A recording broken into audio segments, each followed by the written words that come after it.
ছিল 1.02 সেন্টিমিটার, মানে 100 মিলিমিটার।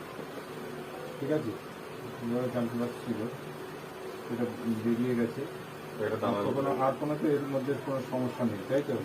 এর সঙ্গে জুড়ে কি আলাদা থাকবে, ঘুরে দিই। আর কোনো সেরকম সমস্যা নেই। এটা ওটা মানে কিডনির কোনো ব্যথা ট্যাথা ওখানে কিচ্ছু নেই, তাই না? হালকা, ওটা চলে যাবে। বেশি করে একটু জল ফল খাবে। আর তার মানে রইল ফ্যাটি চেঞ্জ অফ লিভার, এটাকে ঠিক করতে হবে। আর হ্যাঁ, রাইট সাইডে ডিউরেট্রোসিল আছে।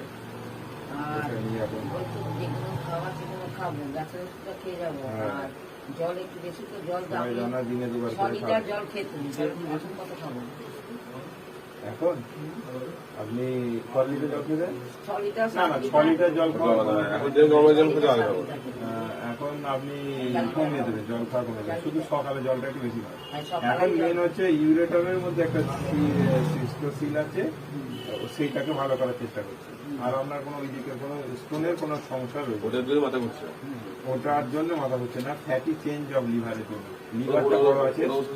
হ্যাঁ, ওটা ওষুধ দিয়েছি তো। এটা 15 ফোঁটা করে হাফ কাপ জলে দিনে দুবার, হাফ কাপ জলে দিনে দুবার, সকালে সন্ধ্যাবেলা খাবেন। ঠিক আছে, আর 6 দানা করে দিনে দুবার এটা খাচ্ছে। এটা হচ্ছে সিলের জন্য, মানে সিস্টের জন্য। ঠিক আছে, এটা হলো মাথা করা 10 ফাঁকি দিয়ে 2 ছিপি করে খাবেন রাতে শোবার সময়।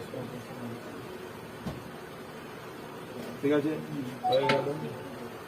আর কিছু না, এটা 6টা করে বলি দিনে দুবার করে। হাড়ও বাড়তে পারে, হাড় থেকেও মাথা করে, তার জন্য এক্সরে করেছিলেন, নর্মাল ছিল। নর্মাল ছিল, তবু আপনি যাতে হাড় না বাড়ে, এই বয়সে হাড়টা মানে হাড় ভঙ্গুর হয়ে যায়। ঠিক আছে, আর যেহেতু ইউরেট্রোসিল আছে, তার জন্য আপনার মাঝে সাথে পেচ্ছাপের সমস্যা আসতে পারে। ঠিক আছে, আপনি এইবারটা 2-3 বার মতো, এইবারে একটা খান, তারপর আবার 2-3 বার দুধের ওষুধ খেলেন, তখন খেলেন না, তারপর আবার খাবেন। এইটা 3 সিটি করে একটা বড় হাফ গ্লাস জল নেবেন, 3 সিটি দিয়ে একবার। ওটা খেলে কি হবে, নাহলে ওই এখন যদি কোনো জায়গায় পুরো ওয়াশ হয়ে যাবে কিডনিটা, নাহলে তো পরে আবার যদি একটা স্টোন আছে, যেহেতু আপনার মুখ হয় না এরকম ইউরেটার আছে, তো ইউরেটার এরকম আছে, এর মুখে একটা এরকম হয়ে আছে, তো ব্লক করছে। তো যদি এটা খেতে থাকেন, এটাতে অ্যালকালি, ওটা জায়গাগুলো